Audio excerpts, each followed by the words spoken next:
দক্ষিণ আমেরিকার দেশ কলম্বিয়ায় ঘড়ির কাঁটায় সময় সকাল 7:34। মুহূর্তেই কেঁপে ওঠে মাটি, আতঙ্কে রাস্তায় নেমে আসে হাজারো মানুষ। কিন্তু ভয়াবহ সেই কম্পনের হাত থেকে রক্ষা পাননি অনেকেই।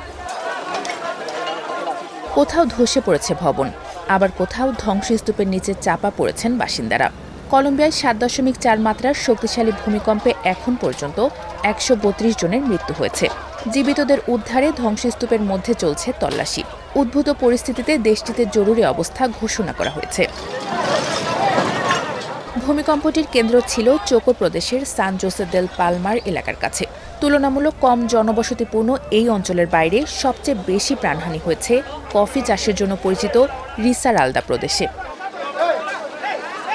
দেশটির বড় শহর ক্যালিতেও ভবন ও বিভিন্ন স্থাপনা ক্ষতিগ্রস্ত হয়েছে। তবে সেখানে নতুন করে কোনো মৃত্যুর খবর নিশ্চিত করেনি স্থানীয় প্রশাসন।